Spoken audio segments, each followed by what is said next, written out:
Salut les amis.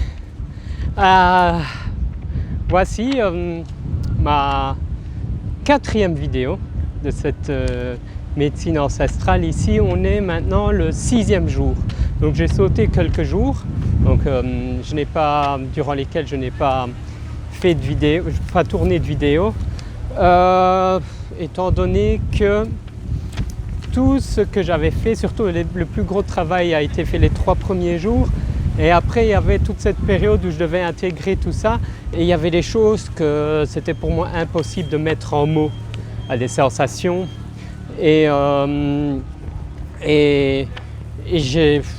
voilà, je voulais d'abord voir comment j'ai vécu ça, et là aujourd'hui, voilà, je me sens prêt, j'ai intégré l'information que j'avais vécue.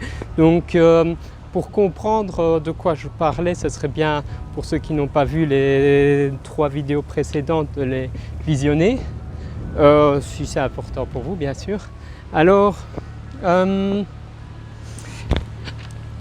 quoi commencer?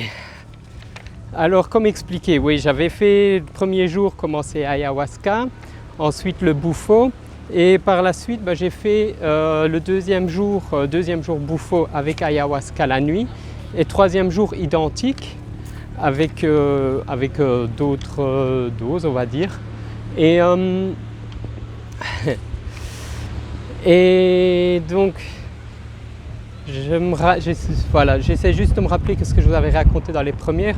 Donc oui, voilà, que je ne savais pas si j'allais continuer plus loin exactement avec ça, ou si j'allais peut-être faire une pause ou quoi, mais en fait non, j'ai enchaîné parce qu'on a encore eu droit à d'autres médecines par la suite, comme par exemple le Golden Teacher, je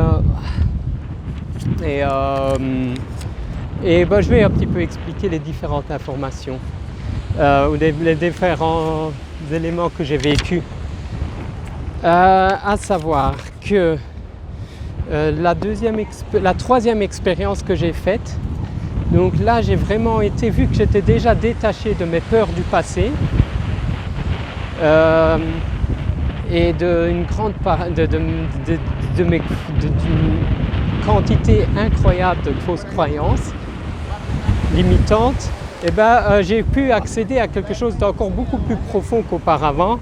Tu sais, comme je disais par exemple, quand on rentre dans cette partie de l'infini, comme le mot le dit, il n'y a pas de fin. Même si on a l'impression d'être dans un corps fini, il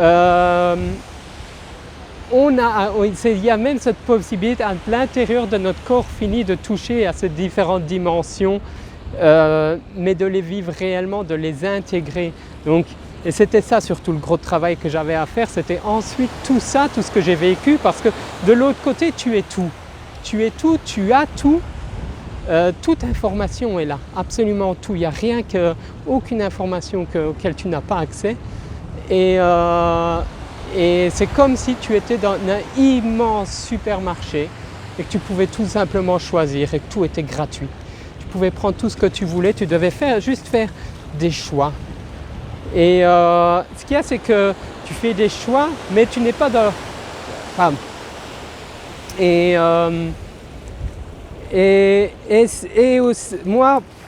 Moi après je suis rentré dans quelque chose, moi je suis parti avec une intention. Donc le 3e jour, mon intention c'était qui je suis.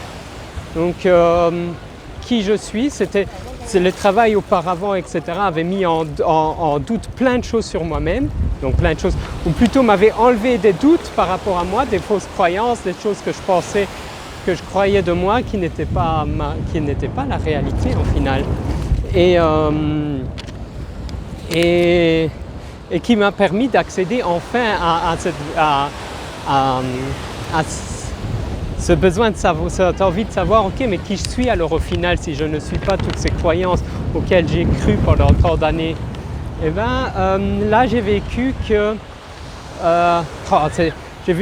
beaucoup d'éléments différents, mais ce qui m'a le plus marqué, par exemple, c'est que moi je m'attendais, en posant cette question et en expérimentant de cette manière-là, d'aller accéder à quelque chose d'infiniment élevé, on va dire spirituellement, et en fait absolument pas. Je suis rentrer dans quelque chose de mon enfance. En fait, j'ai revécu, j'ai été voir en fait cet enfant que j'ai été, et en fait cet enfant qui ne s'est pas permis en fait d'être triste. En fait, cet enfant qui s'est toujours mis de côté, qui s'est toujours caché quelque part au fond et qui s'est toujours dit, qui a toujours été fort toute sa vie, qui a toujours encaissé, qui a toujours été dans l'amour envers les autres et qui a toujours fait passer tout le monde avant lui. Et je ne savais pas que cette partie de moi, je pensais que tout ça avait déjà été dépassé en quelque sorte, où j'étais pas du tout conscient. Et même à travers, oh pardon pour la vidéo, même à travers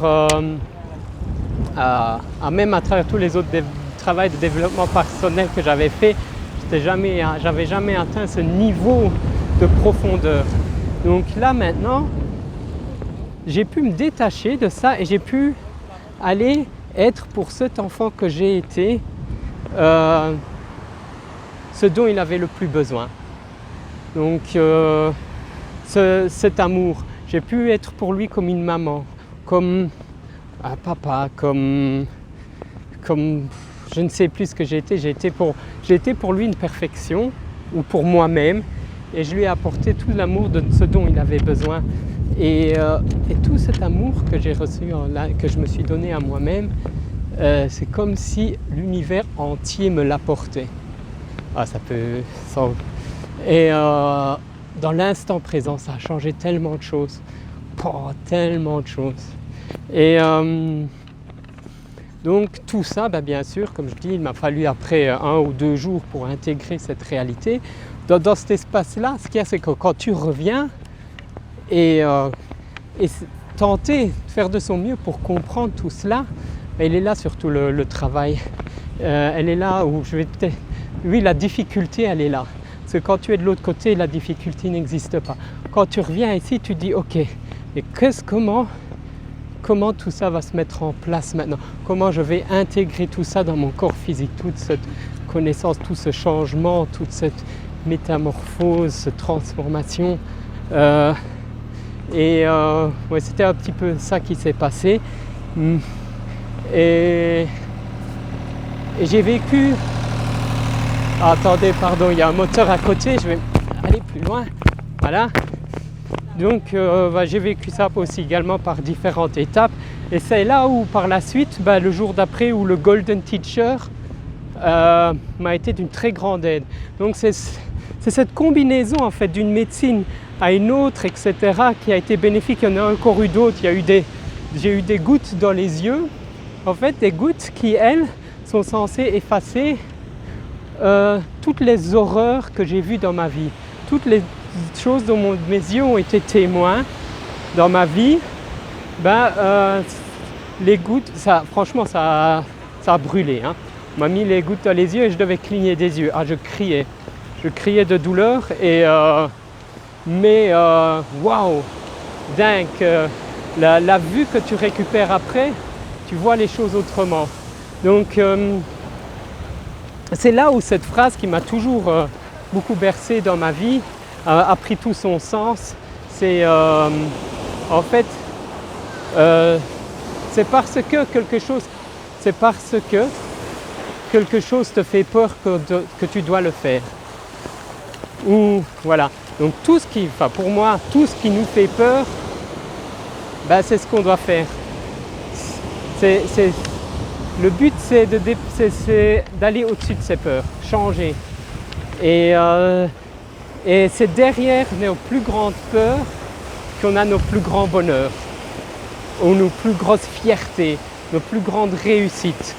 Et je pense que beaucoup de ceux qui m'entendent ou qui m'écoutent ici l'ont expérimenté par eux-mêmes également, que c'est quand ils dépassent certaines peurs, ils avaient depuis des années, qu'ils se sont sentis le plus fiers d'eux ou le plus en accord. Chacun le vit à sa manière. Franchement, j'ai une gratitude infinie pour cette expérience que j'ai vécue avec ce groupe. Le groupe, il était parfait, vraiment parfait. On est devenu comme une famille très unie. Trois d'entre eux, non quatre, allez, une, deux, trois, trois d'entre eux, je les connaissais déjà beaucoup. C'est déjà le troisième, comment je vais dire, stage ou de développement personnel que je fais avec eux sur plusieurs jours. Donc on a déjà vécu beaucoup de choses intenses ensemble. Nous trois, on était déjà comme un esprit de famille entre nous. Et les autres qui sont... Il y en avait une nouvelle que je ne connaissais pas, peu importe. Ce qu'il y a, c'était surtout le chaman qui nous a accompagnés. Il était, pour moi en tout cas, il était parfait. Donc comme je disais, j'avais envoyé cette intention il y a déjà 2 années de vouloir faire ça, de vouloir vivre, de faire l'ayahuasca un jour. Et voilà, ça s'est mis en place et ce gars a été... Ce qui est super aussi, c'est qu'il y en a beaucoup qui le font des fois dans des gros groupes. Et là, on était uniquement 6 participants, 5 ou 6, ce qui fait qu'il était connecté à chaque personne. Donc en fait, lui, il n'était pas juste là à nous donner la médecine et laisser faire les choses. Non, il partait avec, il prenait avec. Et en fait, tout ce que moi je vivais, il le vivait également. Mais il arrivait à le faire avec nous 6, il se connectait à nous 6 en même temps. Bon, en même temps, je ne sais pas comment il le vivait réellement, mais ce que je sais, c'est qu'en revenant de ce que j'avais vécu, en fait, il avait déjà raconté ce que moi j'ai vécu aux autres qui eux étaient revenus plus vite parce qu'ils n'avaient pas des doses aussi puissantes que moi. Et je les entendais juste dire « Xavier, vas-y, partir sur ton expérience, on est impatients. » Et comme si... et en fait... il avait dit alors qu'est-ce que tu as vécu avec ton enfant, etc. Et ça, il savait déjà tout, il avait tout vécu. Sauf qu'avec avec son regard extérieur qui n'était pas le mien. Donc c'est incroyable. Donc, en fait, ce qu'il y a, c'est qu'il m'a, dans cette autre dimension, il m'a guidé au bon endroit. C'est pas seulement l'ayahuasca ou quoi, c'est le chaman lui-même, il m'a guidé. Il était avec moi dans cette dimension, il me guidait aux endroits où il y avait... il était d'un énorme soutien et je l'ai senti tout au long et il y a quelque chose, cette personne-là pour moi aussi, waouh, elle est rentrée d'un amour impuissant dans ma vie, d'un amour infiniment puissant dans ma vie et j'ai passé 4 jours de ma vie avec lui, c'est comme si c'est la personne qui me connaît le mieux au monde, je pense maintenant, en quelque sorte. Parce qu'il était avec moi dans différents niveaux de ma personnalité, de mon être, de mon expérience, de mes expériences vie précédentes, des choses comme ça. Donc, c'est indescriptible. Et oui. Et ce qui a fait que maintenant, aujourd'hui, par exemple, moi, dans mon éducation, dans l'éducation envers Sven, j'ai compris que, par exemple, tout cet amour que je lui donne, tout ce temps que je lui donne, à faire un petit peu à l'inverse de ce que moi j'avais reçu, c'était pas totalement de l'amour envers lui, c'était aussi surtout un besoin de retrouver l'amour que moi j'ai pas reçu étant enfant. Donc c'était comme si le fait de lui donner à lui, je l'ai donné à moi, à mon enfant intérieur. Sauf que maintenant, mon enfant intérieur a été totalement, entièrement guéri et maintenant l'amour que je vais porter à mon fils sera pur, mais d'une pureté, de plus aucun jugement, rien du tout. Je suis libéré de tout détachement, de tout attachement, de tout attachement et je peux juste vivre un amour incroyable. Et aussi cette image que j'avais par exemple des femmes aussi a totalement disparu, cette peur envers les femmes, ça n'a jamais été, a totalement changé. Je suis comme si pour moi, j'étais un petit peu de tout ça. De nouveau, c'est des choses que j'ai vécues, on ne pourrait pas les mettre en mots. Ce qu'il y a, c'est qu'aujourd'hui, j'ai des nouveaux objectifs. Et je me suis beaucoup, je ne sais pas si on peut dire réfugié, investi dans mon travail parce que le fait de changer la vie des gens, ben, ça me permettait d'être mieux, parce que je me disais, ok, ça me permettait de dire dans ma tête que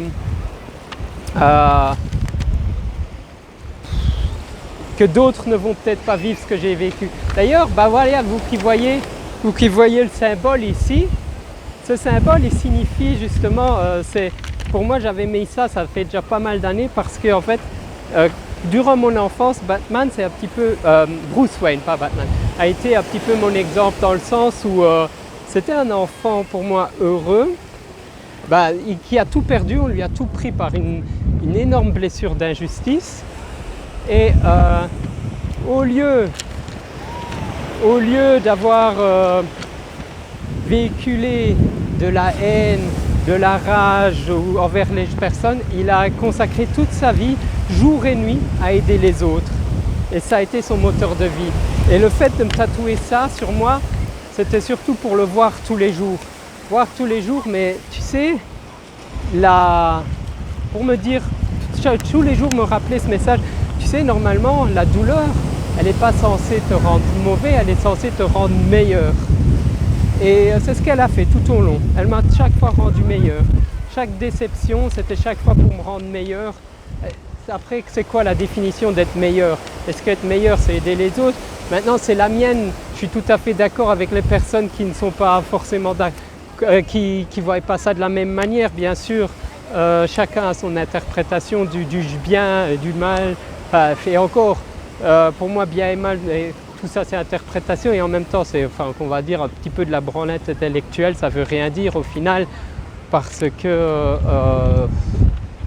ça existe vraiment, non, pas toute interprétation, chacun vit ce qu'il a à vivre et chacun fait de son expérience ce qu'il a à faire. Mais moi, ce qui était important, c'était que à travers ça, je devienne quelqu'un de, voilà, c'est ça, quelqu'un dont moi je pouvais être fier. Donc le but c'était d'être fier de moi-même, et c'est pas forcément la majorité des gens qui aident et qui investissent leur vie à aider les autres. C'est souvent parce que eux profondément ils ont un mal-être, et c'est surtout pour eux avoir l'impression de se racheter, etc. Et tout ça également, je me suis totalement défait. Maintenant, je vais continuer bien sûr dans cette voie-ci. Je vais également m'investir beaucoup plus pour moi-même, faire des choses maintenant, par exemple, pourquoi pas construire une vie de famille, des choses comme ça, des choses pour moi et plus que tout le temps les autres. Et pour en ce qui concerne les autres, j'ai une sensibilité beaucoup plus forte encore qu'auparavant, par rapport maintenant voilà. Là par exemple avec une des participantes du groupe, je ressentais tout ce qu'elle vivait, etc. Donc elle a vécu tout à fait autre chose, elle a un autre travail à faire sur elle-même, et j'étais dans ces sensations, et j'arrivais à un moment donné, comme petit peu, je sais pas, j'arrivais à savoir à quel moment elle avait besoin d'être soutenue, à quel moment non. Et après c'était mon impression, est-ce que j'étais vraiment dans la justesse là-dedans, je ne sais pas, j'ai vraiment cette impression que oui, que je l'étais. Donc tout ça pour moi c'est incroyable, c'est incroyable.